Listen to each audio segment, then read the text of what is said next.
Good afternoon student. तो last lecture में हमने किया था डीजेनरेसी प्रॉब्लम, उसका प्रोसीजर किया था। तो आज उसके बेस पे हम ये एग्जांपल करेंगे।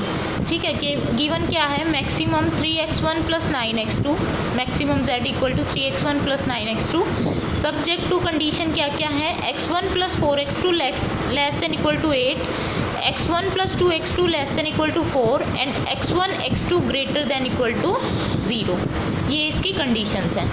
तो हमें क्या करना है, सबसे पहले तो इसको स्टैंडर्ड फॉर्म में कन्वर्ट कर लेंगे। ठीक है, जो इनइक्वालिटीज़ हैं उनको इक्वेशंस में कन्वर्ट करेंगे। सबसे पहले तो हमें यूजुअल सिंप्लेक्स मेथड ही लगाना है।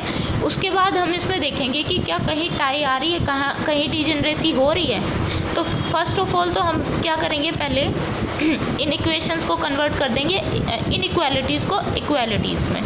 x1 + 4x2 ये लेस देन इक्वल टू का केस है, तो इसका मतलब यहाँ पे क्या आएगा, हमारा स्लैक वेरिएबल वो क्या आ जाएगा, s1 = 8 हो गया। सेकंड है x1 + 2x2, यहाँ पे भी स्लैक वेरिएबल आएगा क्योंकि लेस देन का केस है, तो = 4 हो गया। ये हमारी क्या बन गई, कंडीशंस बन गई। तो यहाँ से हमारा जो फंक्शन बनेगा मैक्सिमम z वो क्या बन जाएगा, 3x1 + 9x2 + 0s1 + 0s2। ठीक है, अब हम क्या करते हैं, सिंप्लेक्स मेथड लगाएंगे। यहाँ पे क्या आता है हमारा बेसिक वेरिएबल, फिर आते हैं हमारी cost cb, xb, x1, x2, s1, s2। ठीक है, अब हमारे बेसिक वेरिएबल कौन कौन से हैं, s1 और s2।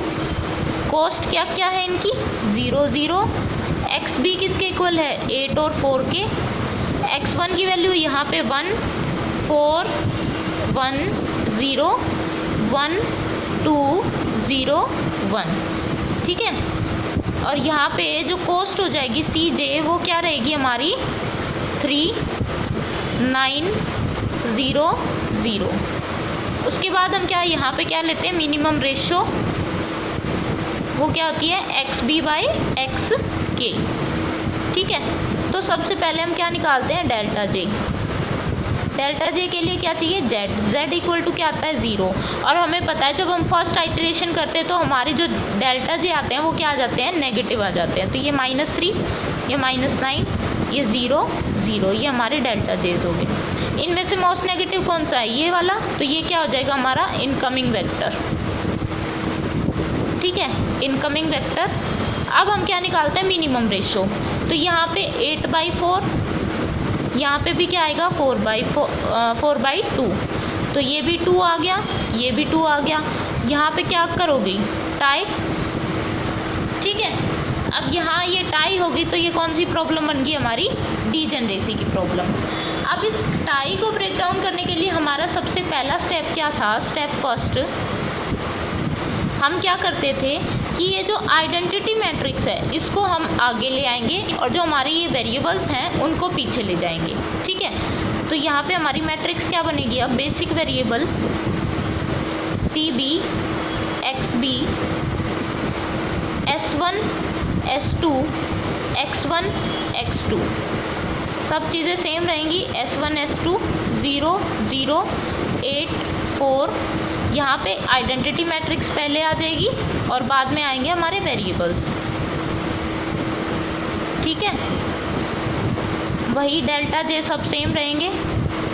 यहाँ पे क्या आएगा, डेल्टा j 0 0 -3 -9।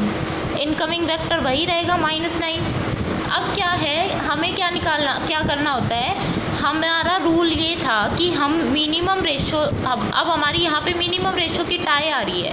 तो अब जो हमारा की एलिमेंट है ना, x2 हमारा इनकमिंग वेक्टर है, मतलब की एलिमेंट है, इसकी रेशो किसके साथ निकालते हैं, इन आइडेंटिटी मैट्रिक्स वाले वेरिएबल्स के साथ। मतलब पहले s1 के साथ निकाल के देखेंगे, अगर s1 के साथ भी हमें मिनिमम रेशो नहीं मिलती है तो s2 के साथ निकालते हैं।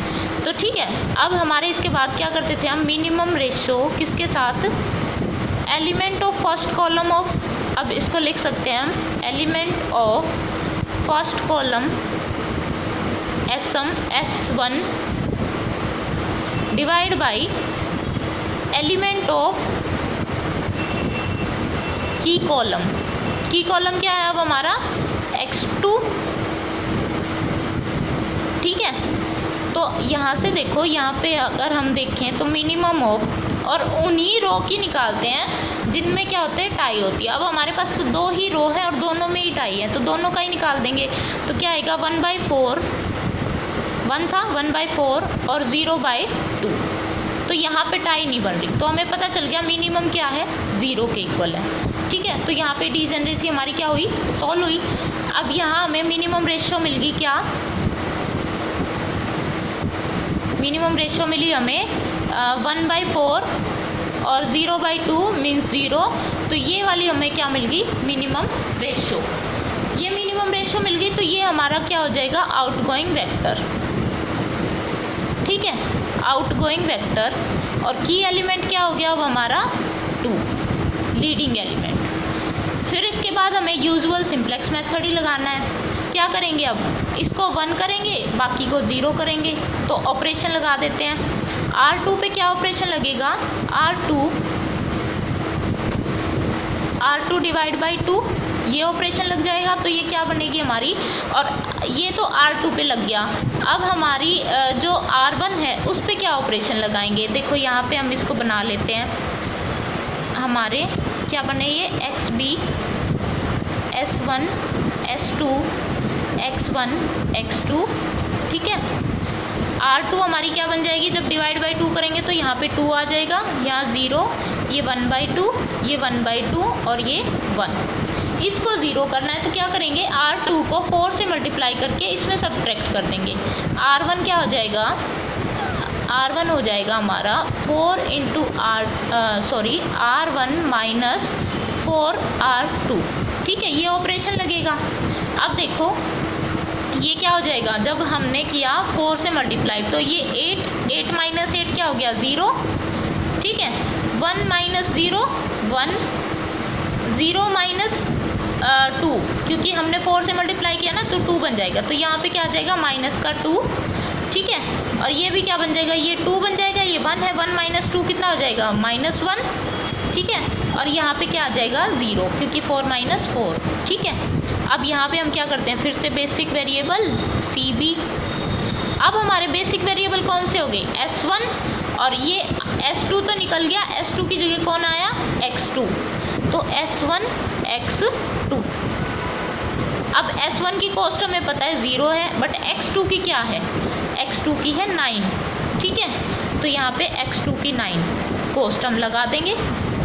फिर हमारा वही यूजुअल सिंप्लेक्स मेथड चलेगा। यहाँ पे क्या आ जाती है CJ कॉस्ट, वो क्या है हमारी 0 0 3 9। सिंप्लेक्स मेथड लगा देंगे, Z की वैल्यू निकाल लेंगे। Z इक्वल टू क्या हो जाएगा 18, ये तो 0 हो गया, ठीक है। अब यहाँ पे क्या निकालेंगे हम, डेल्टा J देखो, ये 0, ये भी 0 और ये 0, ये भी 0, ये कितना हो गया 9/2 माइनस 0, 9/2, ये बन गया 0, और ये कितना बन गया 9/2 माइनस 3 कितना हो जाएगा 9/2 माइनस 3, मतलब ये 6, 3/2, ठीक है। और यहाँ पे कितना बनेगा, ये 0 हो गया, ये 9 माइनस 9 कितना हो गया 0। तो यहाँ से देखो सारे डेल्टा J क्या आए हमारे greater than equal to 0, non negative, ठीक है। दैट मीन्स हमें सॉल्यूशन मिल गया, ऑप्टिमम सॉल्यूशन मिल गया हमें। नॉन नेगेटिव आ गया तो ऑप्टिमम सॉल्यूशन मिल गया। तो यहाँ से हमें क्या पता चला कि मैक्सिमम Z इक्वल टू किसके आया 18 के, और हमारा जो S1 है मतलब X1 है वो आया 0, क्योंकि यहाँ पे नहीं है वो, और X2 किसके इक्वल आया हमारे 2 के इक्वल। अब इन वैल्यूज़ को हम क्या करेंगे, हमारे फंक्शन में पुट करके देखेंगे। यहाँ पे पुट करके देखो, maximum Z equal to X1 हमारा 0 आया था, 3 इंटू 0 प्लस 9 इंटू X2 की वैल्यू क्या आई थी, X2 की वैल्यू हमारी 2 आई थी, 9 इंटू 2 18 हो गया, ठीक है। तो ये हमारा सेटिस्फाई कराता है। इसमें पुट करेंगे तो X1 0 है, 4 इंटू 2 कितना हो गया 8 लेस देन इक्वल टू 8, ये भी सेटिस्फाई हो गया। और ये भी 4 इंटू 2 कितना आ जाएगा 4 लेस देन 4, ये भी सेटिस्फाई हो गया। मतलब कि हमारा आंसर क्या आया, ऑप्टिमम जो सॉल्यूशन आया वो ये आया, ठीक है। तो ये डिजेनरेसी की प्रॉब्लम थी।